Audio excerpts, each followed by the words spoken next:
Hey, welcome to another episode of Russell Reviews Everything. I'm Russell. Russell Reviews Reality. Reality is what contains us all, and I think the foundation of all reality is on the ground, and our connection to that reality, it starts with our feet, and the buffer between that foundation and our bodies happens to be our shoes. We all wear shoes. We have paved the world with hard material, and that material requires a relationship that shoes fulfill.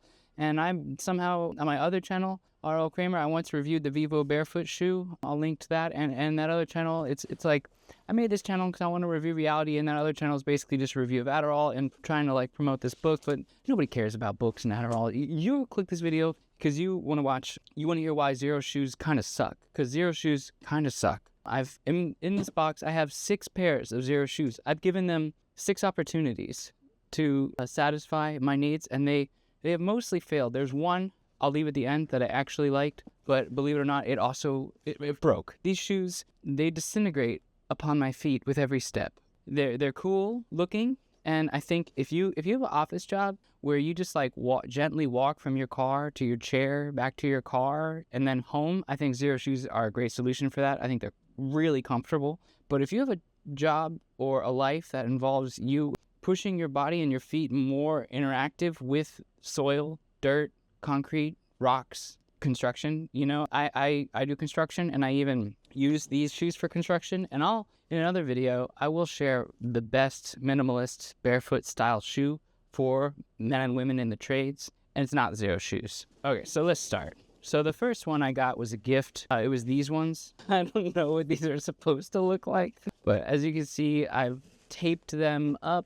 But, they wouldn't, I'll be honest, they wouldn't have been so worn if I didn't like wearing them so much, because they are so comfortable. They're so light on the feet. They're not the most best looking shoe, but it's a shoe and you can wear it. Of course, I wore it to tile a bathroom. So of course they're not meant for that. And this is why they fall apart. There's thin set and mortar on the bottom. I'm insane, but I loved this so much. It's so thin, but you can see how it turned out. And my wife's going to be really happy I'm making this video, because I said I'm going to hold on to all these shoes until I make this video. And now I can make this video. These ones, they seem to be held up the best, actually. Maybe I can actually give these ones another try. These are some kind of boot. A friend gave me these. I didn't buy these. But, they do have some tape on them. I don't know why. But, it's okay. I do like the boot, to be sure. These ones, they're okay. This was the one. These ones I wore a lot in one winter. The men's Denver.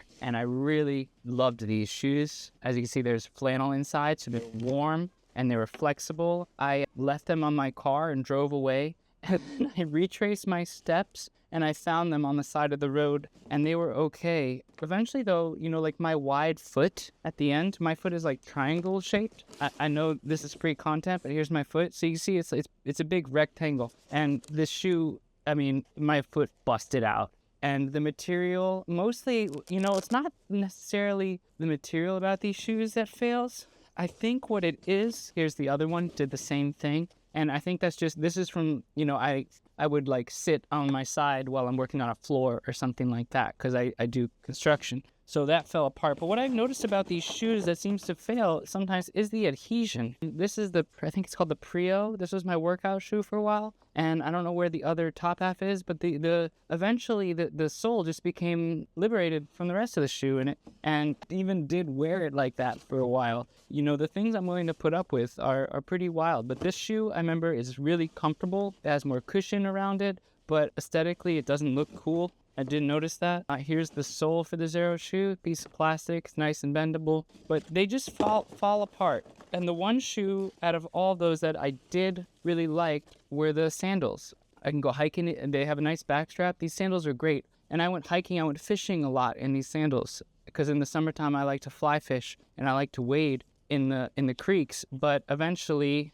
the rest of them, this strap came out of this place, and I'm sure maybe I'll use epoxy resin and repair it, because I do like these. The rest of their shoes don't work for me. I was, and a friend gave me these, and it's cool to have friends, and I appreciate that. And this is a DIY deal. I think he was just thoughtful, and these are kind of cool, but, depending upon how you do it, you know, it's if it doesn't work for you, it's your fault. But they hang up, and you could always just make another one with it's just a piece of rubber and a piece of paracord.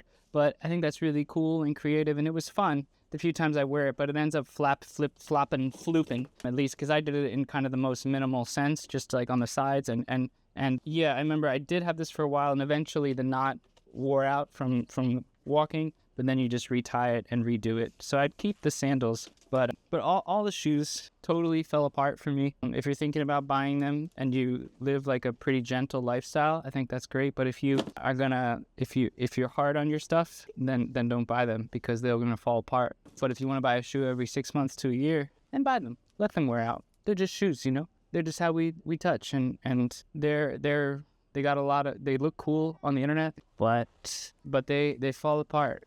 I really loved these ones. These are my gym shoes. So I wore them to the gym and to tiling bathrooms, and they fell apart. So XERO shoes, they're cool, but in terms of sustainability, they're shit because they fall apart and they become trash.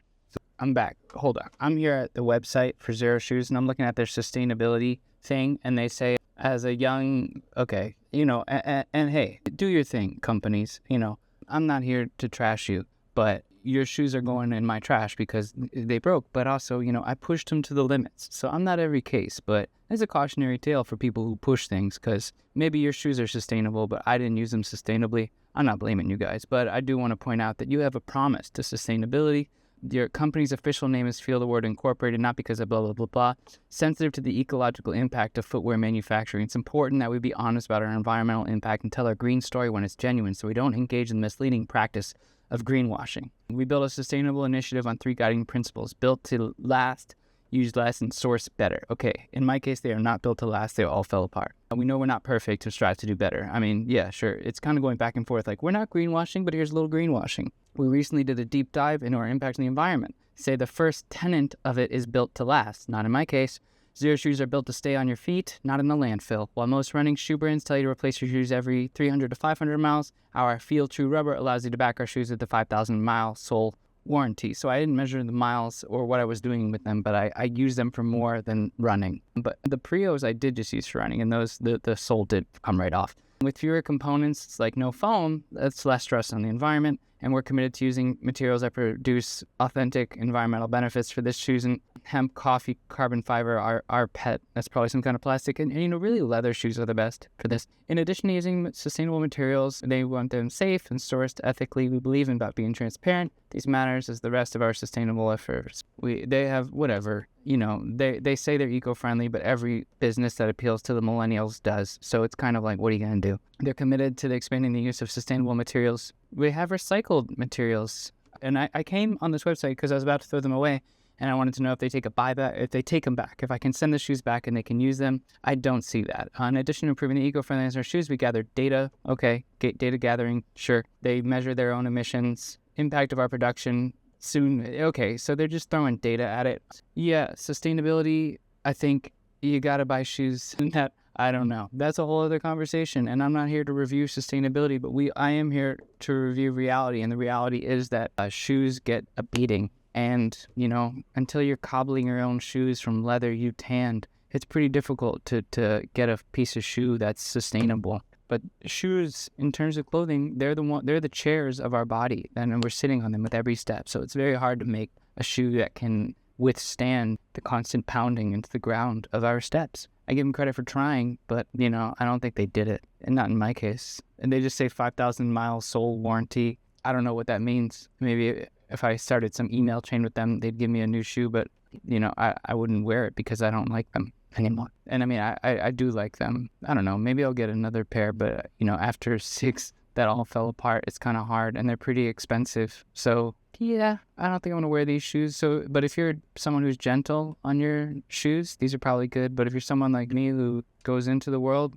hard, and these shoes are probably gonna bust out, because they all bust out. And obviously this isn't sponsored. Nobody's sponsoring this. If they sponsored me, I would have said the 5,000-mile guarantee. You know, I would have lied to you if they were paying me, because that's what people do. One hard part of the harsh reality of reviewing reality is you're going to get some conflicting things. And while I'm here kind of trashing XERO shoes, I feel guilty about it. And guilt is a part of reality when maybe you're being too hard on yourself or company. But I do see a Reddit thing where people are like arguing about the XERO shoes, and Nick with XERO Shoes actually chimed in and said, all of our shoes will have a thin, flexible, and durable soles that are there to protect your feet while still allowing you to move naturally and feel the world. A lot of our uppers will also be abrasion resistant and help with daily wear and tear from the adventures they may go through. That said, we know that manufacturing issues can occur, so we back our shoes with a 24-month manufacturing warranty and our 5,000-mile sole warranty, but shoes don't have odometers. We expect them to last you a long time. Some customers have been wearing the same shoes for 5 years. However, we're also prepared to help out in case they don't. And by the way, we're having a sale, blah, blah, blah. But, if the shoe broke, I don't really want another one. So, I don't want to keep having to email and keep shipping an old shoe to get another shoe by warranty. And all the shoes I have are really old, and I give them credit. Maybe they've improved. But yeah, when I look online and I look at like Reddit about XERO shoes, a lot of people do talk about the fact that they will disintegrate on your feet, but the thing is, I really did like the comfort level. I liked how light they were. I did like them. So it's just, they didn't last for me, but I did like those shoes. But I'm not wearing them anymore, and life goes on. And I have a whole lot of barefoot shoes that I've experimented with, and I'm going to talk about them here on this channel with you guys as I review reality. And, let me know what you think of XERO shoes. Tell me that if you are a light-footed person who delicately glides across the earth and you wear XERO shoes, did things work out for you? And you're not just like a blundering idiot like myself who smashes through their own steps. Perhaps you found a lot more success wearing them than I did. Let me know.